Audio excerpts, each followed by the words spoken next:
отец всегда говорил, что мы не имеем права переходить границы дозволенного. То есть, если даже российская армия убивает наше мирное население, мы не должны делать то же самое с ними. Я еще вспомнил один случай. Первый раз, когда я увидел военнопленного, офицер был. И первые мои слова ему были просто, мне интересно, с ним поговорить интересно было. Я подхожу, говорю, что военнопленный, да, говорит, кивает головой. Я говорю, слушай, у тебя есть семья? Я так спрашиваю. Он говорит, да, есть. А кто? Жена и дети. Я говорю, ты подумал о них до того, как сюда приехать, чтобы чужих детей там убивать, женщин убивать? Молчит, ничего не говорит. А вдруг тебя сейчас расстреляют? Я говорю, тебя же нет для твоей семьи. Все, тебя нет. И на какой-то чеченской земле тебя убьют. Потом его обменяли, насколько я помню. Но все равно как-то по-человечески, не знаю, хоть враг, хоть он убивал наших мирных жителей. Как-то жалко было, не знаю. Все равно. Я не хочу никому желать того, что мы испытали. Конечно, даже сегодня, через сколько лет-то прошло, более 20 лет, и все это вспоминается, все как перед глазами, эти все события, разорванные тела, город разрушенный.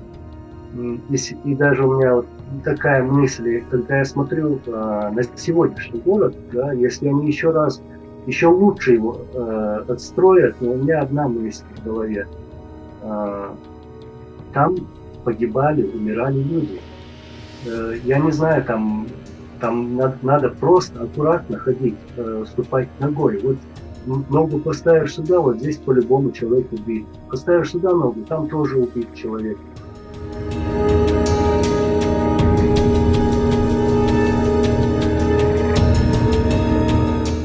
Расскажите, что происходило после, собственно говоря, того, как закончилась оборона Грозного в 1995 году.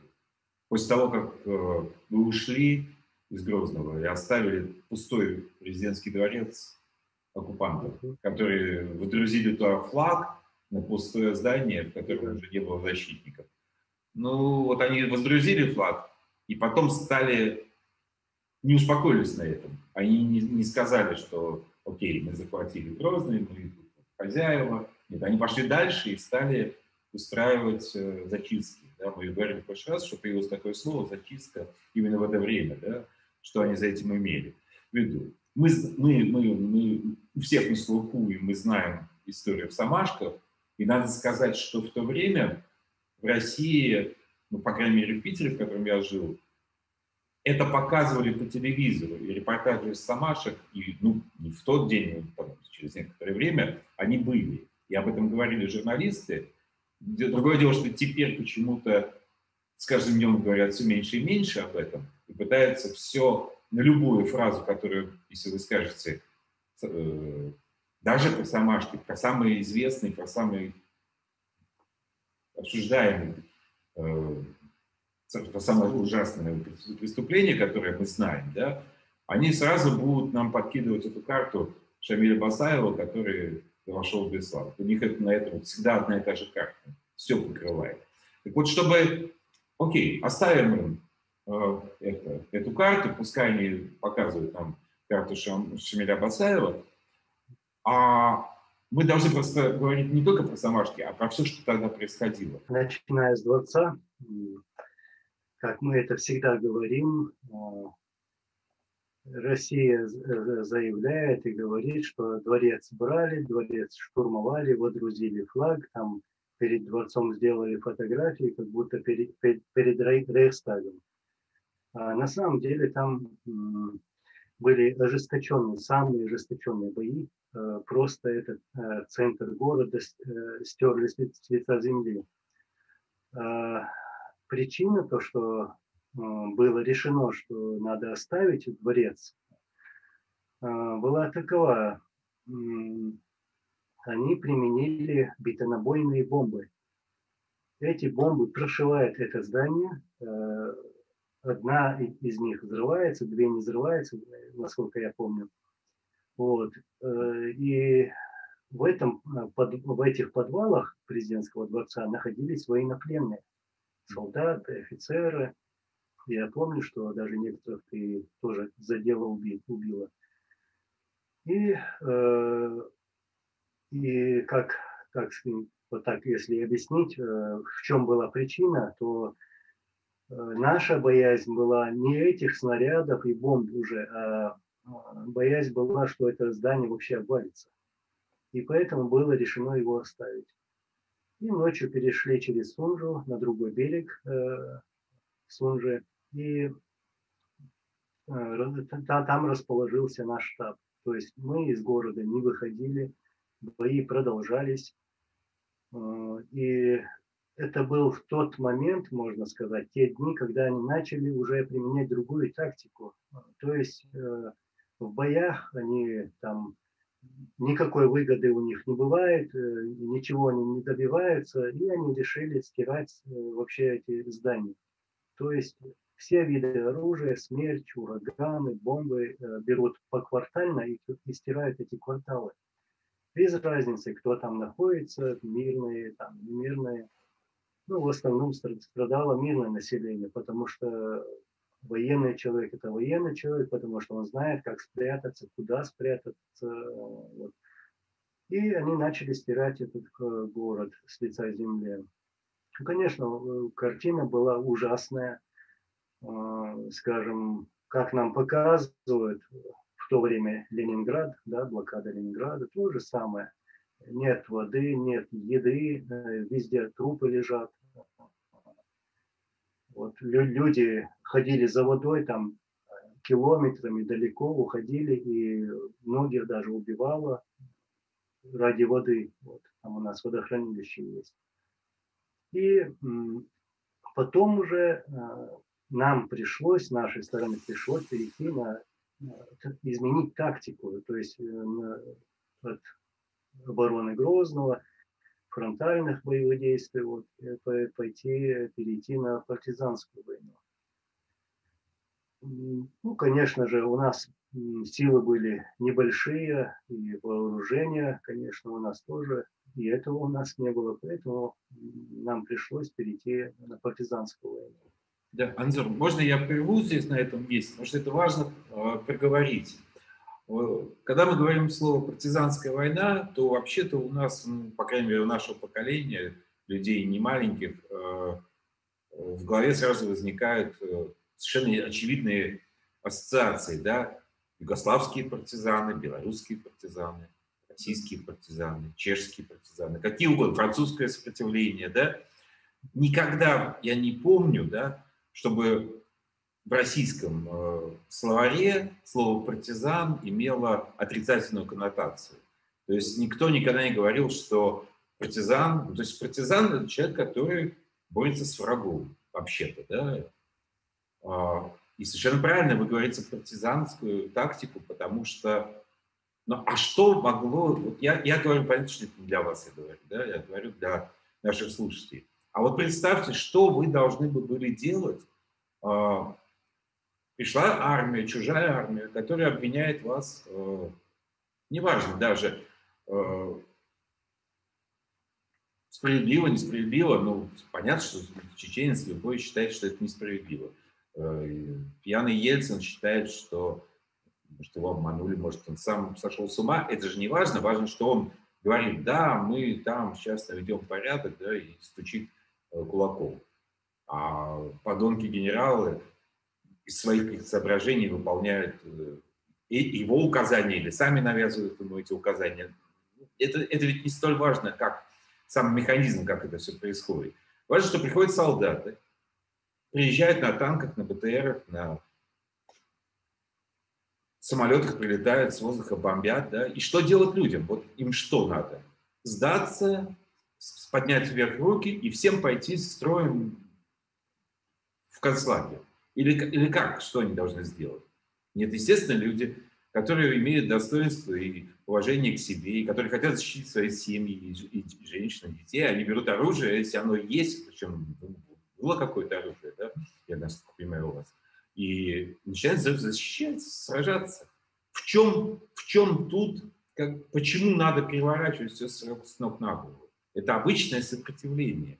Сопротивление чужой вражеской армии, которая вторглась. Ведь не чеченцы же перешли границу с Россией и пошли на Москву. Но это же дичь представить. Но почему-то в сознании людей их сразу стали называть бандитами, которых надо задушить. Да? И еще эти бандиты нападают на этих несчастных солдатиков российских, которых туда пригнали умирать. И вот они такие злые и ужасные эти чеченцы. Я это все такой длинный сказал текст, потому что люди опять не хотят в своей голове связывать самых простых очевидных вещей. Ну вся поставь просто вот на место любого чеченца. Приходят вооруженные люди. Я, собственно говоря, тоже служу в армии и представляю себе, что такое БМ-24, например. Да? Я служу в артиллерийских войсках и разгружал эти ящики с этими снарядами. Да? В ящик там поднять 4 можно. И вот такие ракеты запихивали мы в эти стволы, да, и я на учениях видел, какой результат, как они поражают местность, да, что это, когда видишь своими глазами, ну, так прям понимаешь, да. Так вот, когда обстреливают такими игрушками твое родное село, да, или город, то, в общем, как бы сомнений в том, что надо сопротивляться, вообще-то у человека не остается. Ну, а что еще делать? Да, и так, начнем с выхода из Грозного, да? Да. Ну, конечно же, спустя какое-то время мы город долго обороняли по сравнению с тем, каково было у нас состояние оружия, вот скажем так. И штаб наш переместился в Аргун, затем в Серженют, потом Ведено, и мы ушли в горы. И началось самое страшное для российской армии. Вот именно началась партизанская война. То есть враг не знает, оккупант не знает, где их подорвут, где их обстреляют. И было много успешных операций, где у нас никаких жертв не было, но с другой стороны были огромные жертвы. И вот именно это тот момент, вот начало 95-го года, когда мы услышали вот эти слова «зачистка на тебя». То есть после всех этих неудач, этих потерь, они уже начали отрываться на мирном населении. Заходят в село, убивают, делают все, что угодно, мародерничают, сжигают дома. Я даже хочу вот рассказать такой случай. У нас в то время были такие спецгруппы, в то время, как я помню, эти группы заходят в село, это не наши, это не чеченские группы, они заходят в село и стреляют из села трассирующими пулями в сторону российских там блокпостов. А те, в свою очередь, обстреливают из крупнокалиберных пулеметов, там, из гранатометов это село. Все это делалось для чего? Для того, чтобы на следующий день мирное население, которое они обстреляли, уже говорило, вот, мол, вот если бы не боевики, то в нас бы не стреляли. К примеру, так. И я даже помню, мы даже узнали конкретно, кто это делал, кто за этим стоит, какие машины там ездят ночью по селам и обстреливают и российские, ну, как бы показуху делали. Как будто там чеченские, как они называют, боевики, вот, обстреливают российские позиции, а те, в свою очередь, стреляют в село. И, ну, это делалось специально, чтобы было вот такое мнение, вот такие разговоры, что вот, мол, если бы они не стреляли, то не стреляли бы и те тоже. Вот такого рода провокации были. И еще вот это зачистки, например, то, что я говорил, когда они начались. Начались еще обстрелы мирных колонн, беженцев. Бывали случаи даже, вот, к примеру, самолет летает, бросил там все бомбы, но остались ракеты, наверное, ну, я примерно так говорю, летит обратно в Моздок, и он обстреливает там какую-то любую машину, гражданскую машину. Умирают люди. Вот как бы так. И были случаи даже, вот именно вот эта жестокость, такая крайняя жестокость началась в 95-м году, в начале, после этих неудач. Я помню даже случаи, когда они забрали молодого чеченца, человека, посадили в вертолет, а потом сбросили с вертолета. Очень много таких случаев, очень много разных. Насколько я знаю, да, ведь сразу же, уже в первые же месяцы вот этой открытой войны были предприняты вашим отцом попытки заключить какие-то перемирия или договоренности найти. Насколько я понимаю, если я не ошибаюсь, да, если не ошибается интернет, 13 февраля была попытка встретиться с Анатолием Куликовым. И когда договаривался ваш отец Аслан Маскадов о том, чтобы обменяться военнопленными, эвакуировать тела убитых и чеченцев, русских. Но договорившись о встрече, да, они поехали туда на встречу, и колонна вот чеченской делегации просто была обстреляна по дороге. Расскажите про это, если вы эту историю помните и знаете какие-то подробности.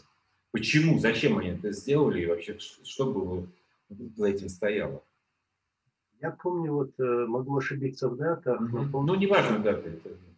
было 2 раза, возвращаясь оттуда, они заминировали вот эту трассу и подорвали.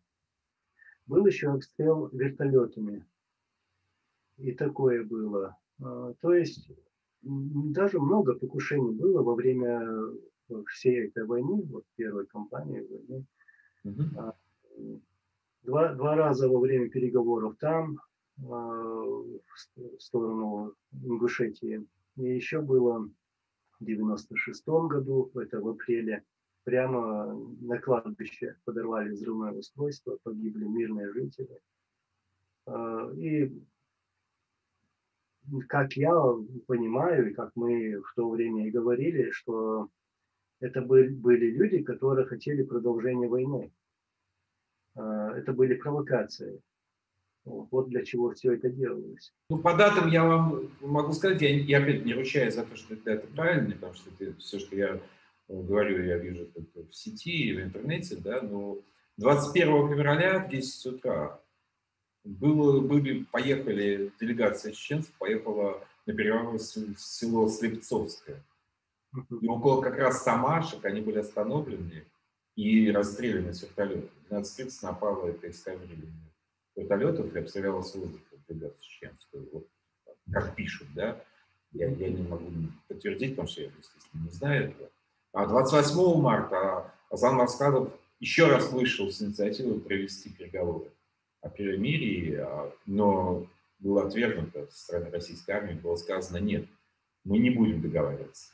Почему я говорю об этом? Потому что это важно. Потому что же это такие бандиты чеченские, которые все время пытались договориться с этими российскими оккупантами? Это ненормально, да, если они выбрали тактику какой-то бандитской войны, то уж договариваться точно не стали бы, да, они убивали бы из-за угла, там, вот в таком обычном сознании российского обывателя не складывается ведь все эти... Почему я так настойчиво спрашиваю об этом? Потому что не получается, да. С одной стороны, Аслан Маскадов все время говорит: давайте сядем, давайте договоримся, давайте прекратим эту войну. С другой стороны, уже захватив Грозный, уже повесив свой флаг, они все равно идут и дальше убивают. Что, идея была, чтобы просто убить всех, ну, по крайней мере, всех, кто был с оружием. Да? Я понимаю так, да? Другого я не вижу в этом всем. Ну, даже когда война начиналась, ну, скажем так, это было в начале декабря, наш президент в то время Джохар Дудаев много раз призывал российское руководство к миру. Он пытался связаться с Ельциным, вот, не допустить эту войну. Он много раз обращался. И даже вот когда война началась, и когда бои шли еще в Грозном, я помню, отец, будучи в то время начальником главного штаба, он выходил на их частоты, на российские частоты, обращался к этим генералам.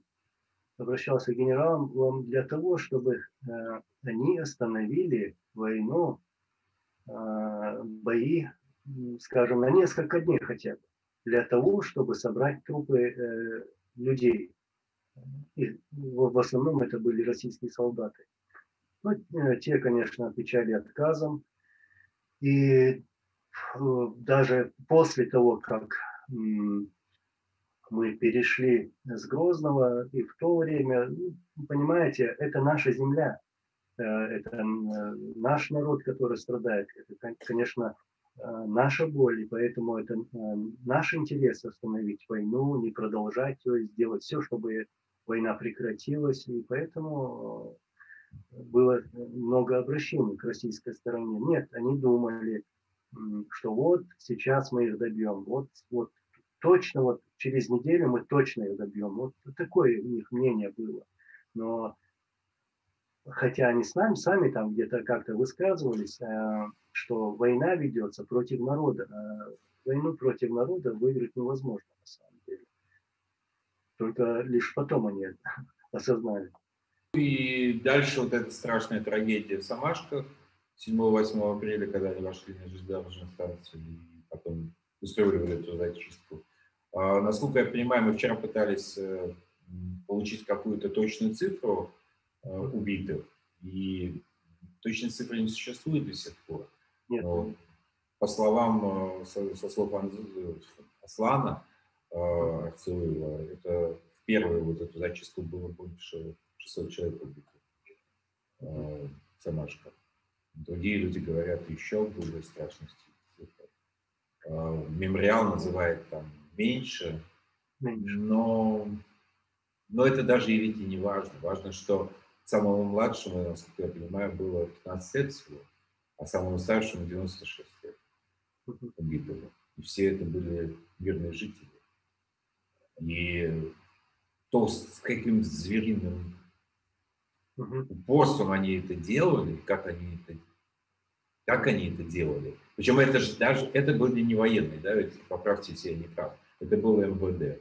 Это был московский ОМОН, Севкопской ОМОН, это был Витязь, насколько я понимаю, да? Очень хорошо бы этих людей назвать поименно, которые туда пришли. Потому что ведь большинство из них живы. Большинство из них живут прекрасно себе в Москве или где всех, я не знаю, где они живут, но они живут и продолжают гордиться тем, что они вообще-то убивали. Да? Убивали. Ну, на Самашках мы сейчас не будем останавливаться с вами, потому что мы вчера выпустили отдельно, мы еще продолжим эту тему. Давайте мы дальше пойдем по 1995 году, потому что там, кроме Самашек, было очень много. И я почему и просил вас рассказать о других вещах, потому что, ну, как бы получается, что вот Самашки в Самашке, а сколько еще ужасных преступлений было совершено. Я просто вот продолжу, да, что 17 мая в очередной раз ваш отец Аслан Маскадов призвал российских военнослужащих прекратить эту бессмысленную войну. Это его цитата. И заявил о готовности встретиться с Павлом Грачевым. Павел Грачев в этот момент министр обороны Российской Федерации. И в ответ Грачев сказал, что нет, он не будет встречаться, не будет договариваться. И сказал, что единственное условие – это ультиматум, сдаться без всяких переговоров.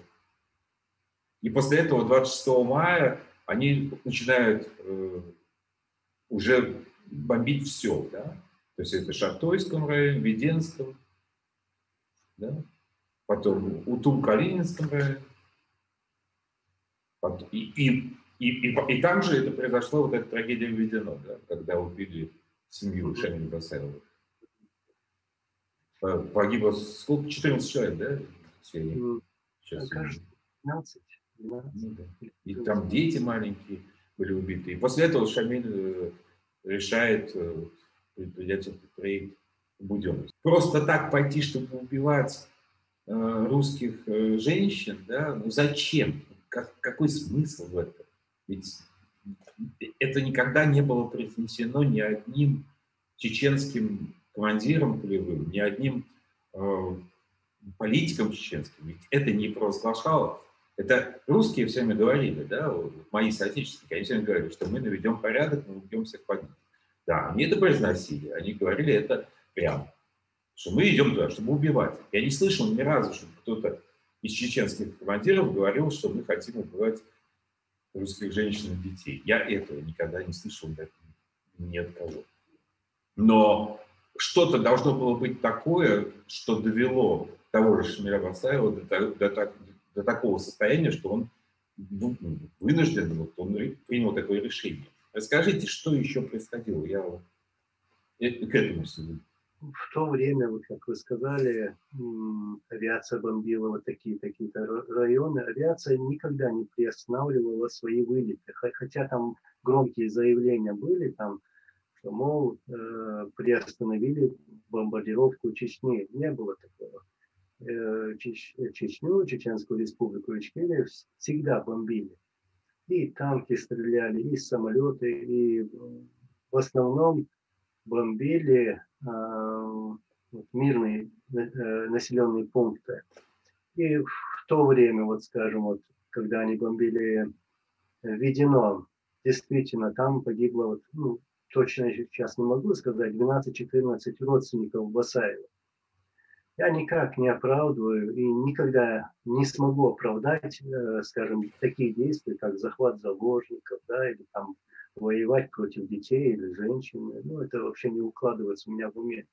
Но насколько я знаю, Шамиль Басаев, собрав свой отряд, он был, как говорится, что он как бы якобы ехал в Москву, он не особо не верится в это, конечно.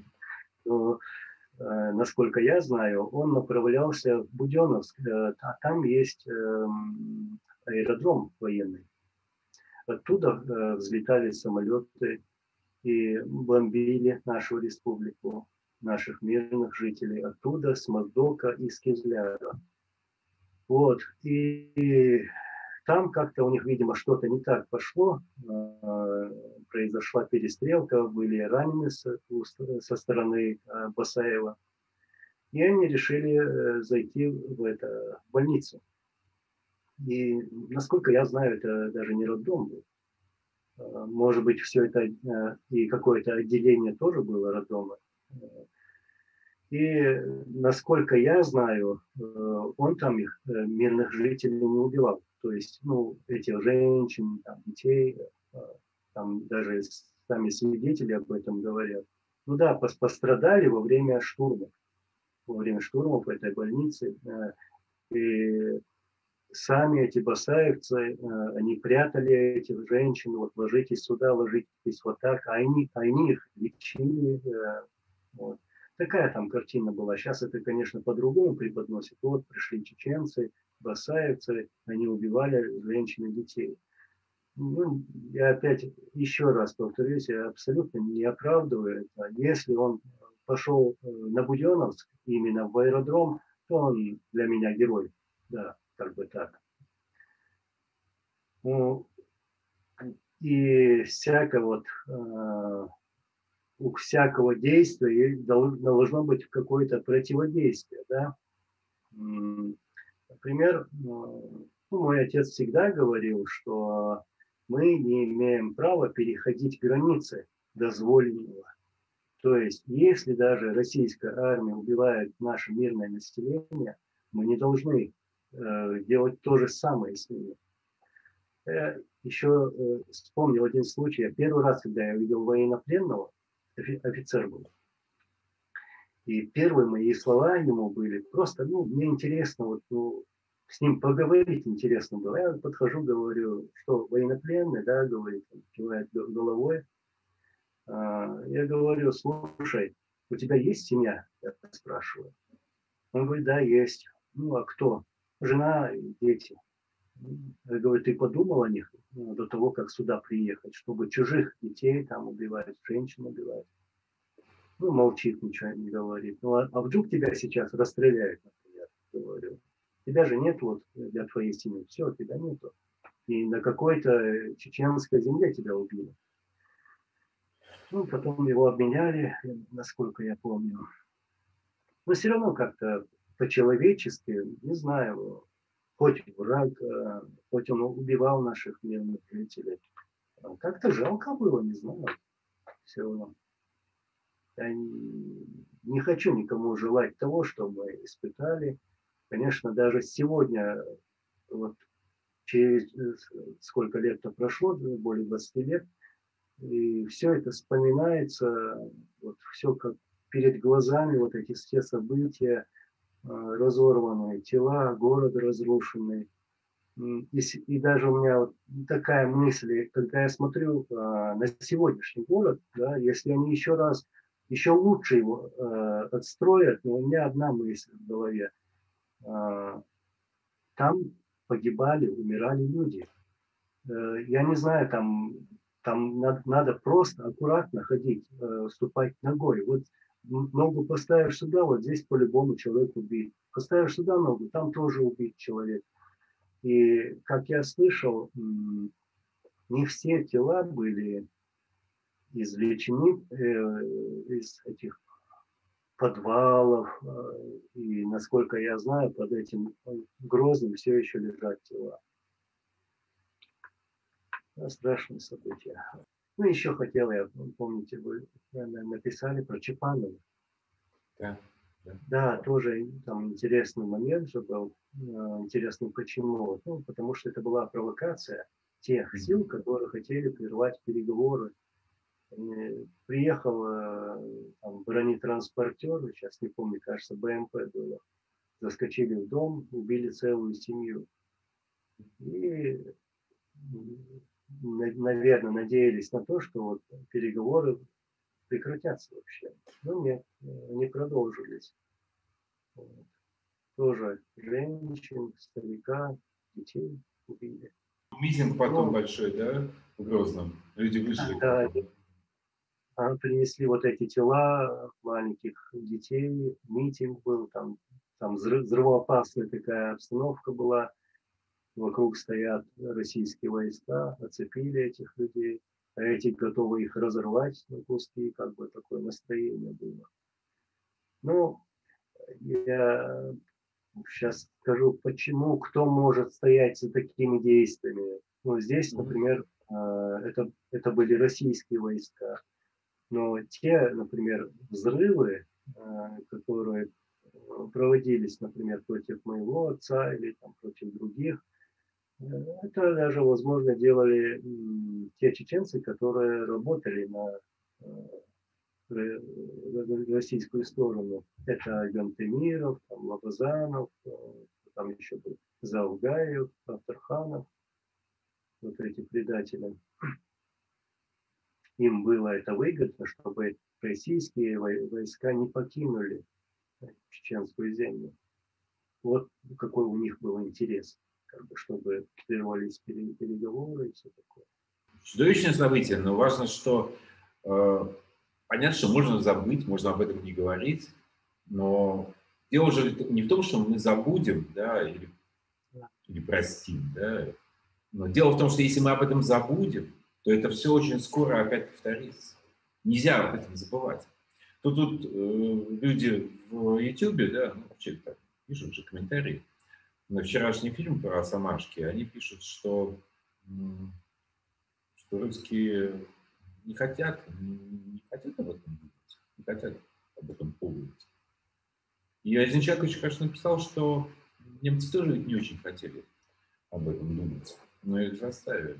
И заставляют до самого сегодняшнего дня, потому что если вы включите немецкое телевидение, или чешское телевидение, или радио, то вы прекрасно увидите, все время говорится об этой войне. О той войне, которая была тогда, да? О той Второй мировой войне. Я первый говорю.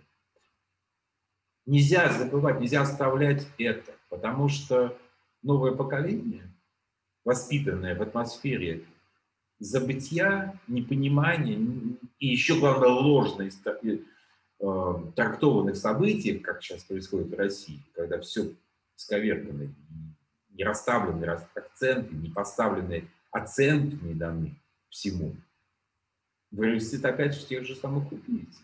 И потом следующий фюрер, который придет к власти, призовет их захватить, я не знаю, Казахстан или еще что-нибудь. Мы не знаем, куда потянется рука, да, нового Ельцина или Путина. Поэтому об этом говорить надо, потому что невозможно это забывать. Все это сопротивление, которое оказывал чеченский народ, было бы просто спонтанным, бандитским, как бы, ну, не знаю, восстанием, как назвать правильно, то отношение мирового сообщества в то время было бы другое. Ну, потому что бандитов обычно защищают. Но мы же знаем факты. Например, 26 июля Комитет ООН по правам человека выразил глубочайшую обеспокоенность о том, что происходит в Чечне. Не вызывает обеспокоенность. Обеспокоенность не просто событием, что там происходит, а там было четко сказано о применении пыток в приемных центрах и фильтрационных лагерях российскими военными в Чечне. Это документ зафиксированный, да, это к тому, чтобы вот люди, которые рассуждают о том, что там сейчас происходило, и пытаются сделать вид, что они не понимают, о чем идет речь, ну вот вам, пожалуйста, хотя бы вот такой факт, да, что комитет ООН, это на высшем уровне признает и обращается к российской власти прекратить использовать пытки в приемных центрах. То есть это было признано. Это не та история, что там бандиты, которые решили почему-то вдруг напасть на несчастных российских солдат. Нет, там все было просто. И не надо теперь делать вид, что вы не понимаете, о чем идет речь. 6 октября, насколько мы все знаем, да, был подорван автомобиль Романова. Да? Так, по стечению обстоятельств, или не знаю, или специально, но это произошло именно на этой злосчастной почте «Минутка» под мостом, да, в котором шли самые долгие бои, которые показывали, между прочим, нам, россиянам, показывали по телевизору российскому эти бои. То есть еще тогда существовавшие свободные телеканалы в то время показывали прямо репортаж оттуда. Может быть, в урезанном виде, может, не все, но мы все помним слово «минутка». Оно вошло в голову навсегда, эта минута. И вот этот Романов, вторая фамилия у него была Антонов, я не знаю, какая правильная, генерал, который был ответственен за все эти преступления, был подорван, и он потом умер, да, он полком умер позже. Ну, то есть это была акция возмездия вообще-то, да, бойцами сопротивления. И мы тут вот, опять-таки, я возвращаюсь к тому фильму, который маленький мы сделали.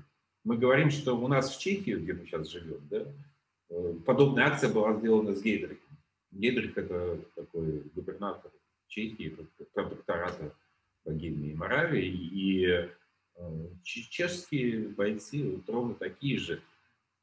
Да, как говорит Петра Прохаскова, что многие даже путали, да, Германии, чехи и чеченцы для них примерно одно и то же. Так вот, чешскими бойцами было совершенно точно такое же покушение, и он на окраине Праги, и он тоже потом умер.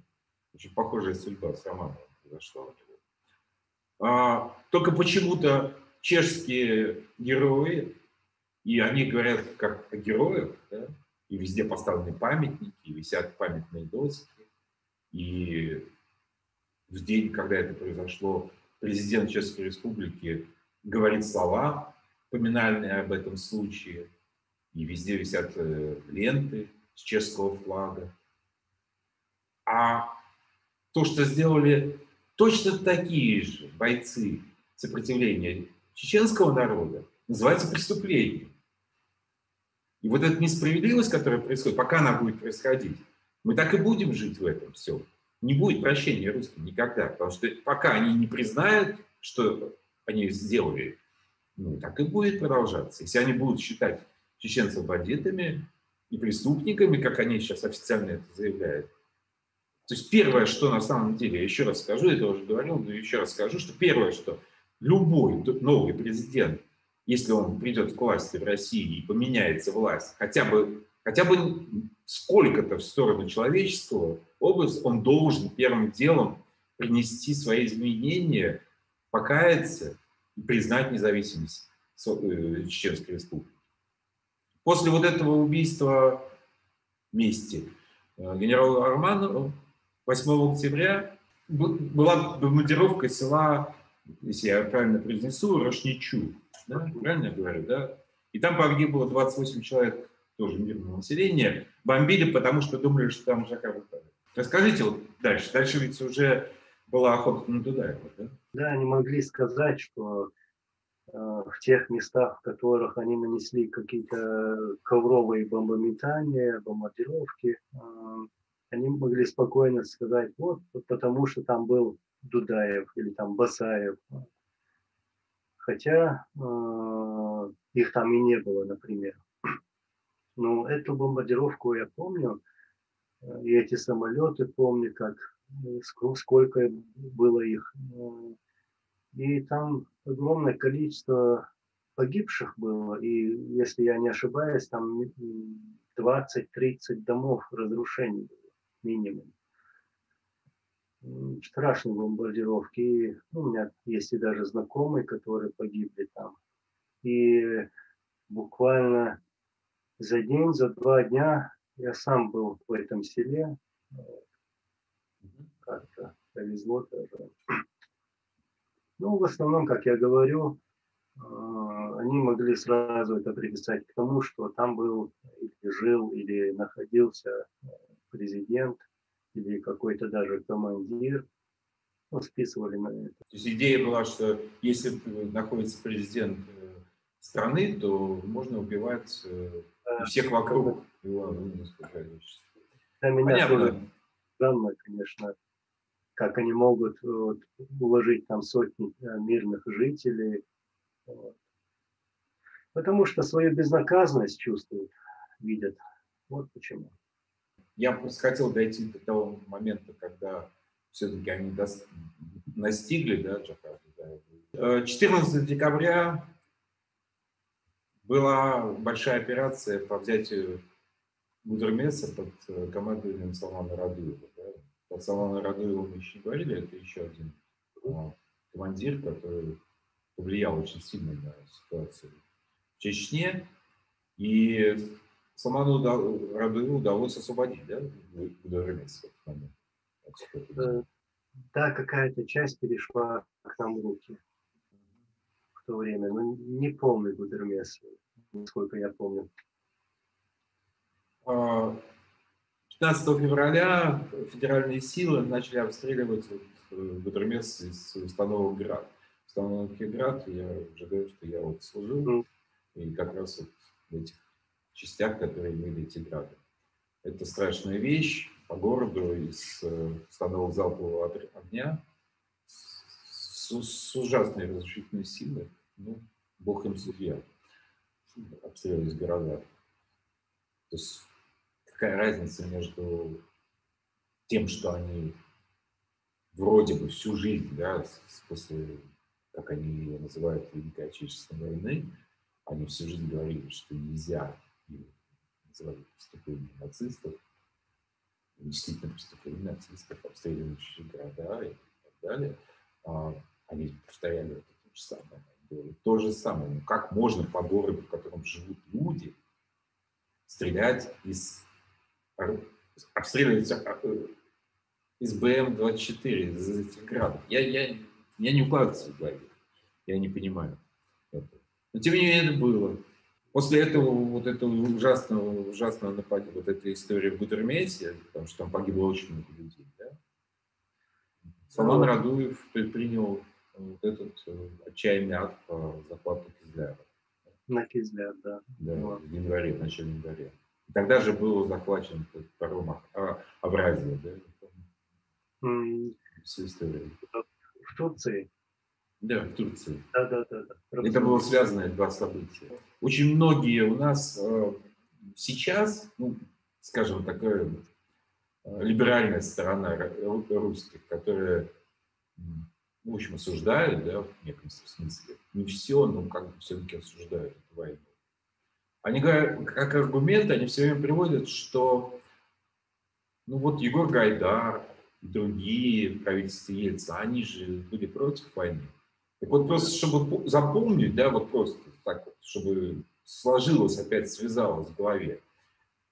23 января 1996 года Егор Гайдар действительно выходит из президентского совета, выходит за протесты против политики в Чечне. От Палаца, Егор Гайдар, Сергей Ковалев, Сергей Алексеев. Они заявляют, что они выходят из президентского совета. А что они целый год ждали до этого? Просто чтобы опять смещение, опять попытка как бы подменить историю. То есть целый год эти люди оставались в президентском совете у Ельцина, понимая, что это убийца и человек, который ведет совершенно страшную войну. И только 23 февраля, через год, когда уже столько смертей, они выходят. Дальше ничего не заканчивается. 17 марта опять в Самарске. Потому что опять начинают бомбить с воздуха. То есть это уже следующее, да, потом еще будет в Самарске, о том, о чем говорила Анна Политковская, когда произошло уже во Вторую войну русско-чеченскую.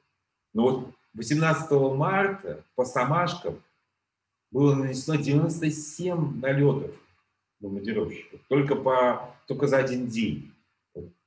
Просто представьте себе эти цифры, поймите, что там происходило все это время. Ну и все это закончилось 21 апреля, когда убивают...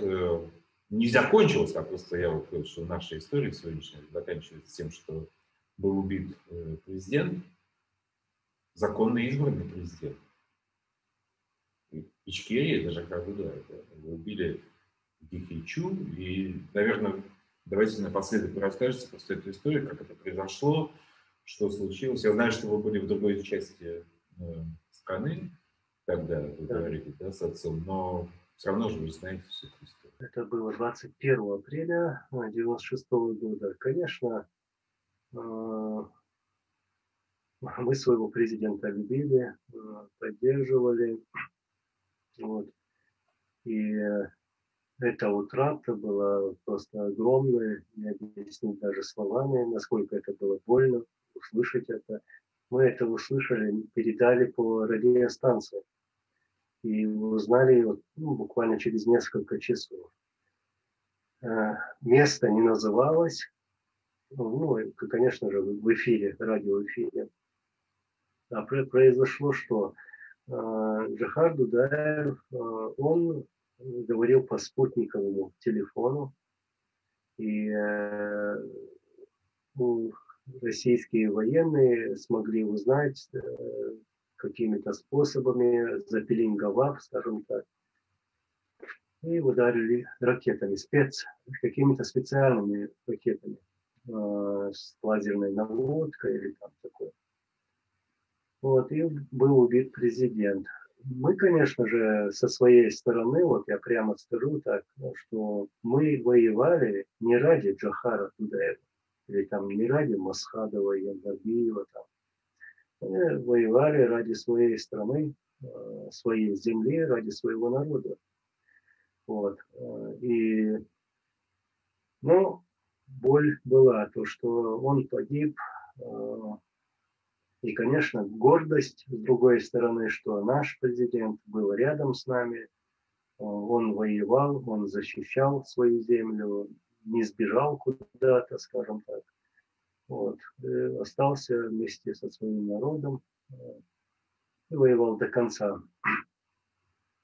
И ничего после этого не изменилось ни в войне, ни в политике. И даже после его убийства мы продолжали призывать Россию к мирному разрешению войны, искать мира. И до последнего это и делали, призывали. Да, потому что исполняющий обязанности Зеленхан Итальбиев, да, был назначен после убийства Дудаева. Я не знаю, выбран он был, выбран, видимо, да? Да, он был вице-президентом в то время. По закону, да? По закону, по Конституции, да. И 27 мая он вылетел в Москву на переговоры с Ельциным, собственно говоря, да? И тогда была такая история тоже, которая не красит русских, да, и не... просто чтобы они так не сильно не гордились. Да. Борис Ельцин, по сути, взял заложники Интербиева, в Москве оставил, и полетел в Москву, в Чечню, да, к своим войскам. Под залог того, что Интербиев, в общем, арестован в Москве. Да? Такая договоренность. И ни о чем же ведь не договорились тогда. Да, да, абсолютно как такового договоров там никаких не было. Да, было перемирие все на какое-то время в нашей республике. И оно недолго продолжалось. Опять бомбардировки, опять убийство мирных жителей. Потом уже пошло и как захват Грозного с нашей стороны. А то, о чем мы говорили с вами в первом нашем разговоре, мы начали с него, потому что нам показалось, что это важное событие, мы хотели с него начать. Вот так мы дошли опять до этого события, до уже захвата Грозного и, собственно говоря, изгнания российских войск с территории и освобождения Чеченской республики, за которым последовало подписание договора, мирного договора, который, между прочим, как недавно нам кто-то прислал, да, что если зайти на сайт президента Российской Федерации, то этот договор по-прежнему там висит и даже не помечен как потерявший смысл. То есть там есть как бы такая, не знаю, как сейчас сказать, но какая-то отметка, да, что уже прекратил действие или не прекратил. Так вот, договор мирный еще до сих пор не прекратил, даже в их канцелярии не прекратил действие.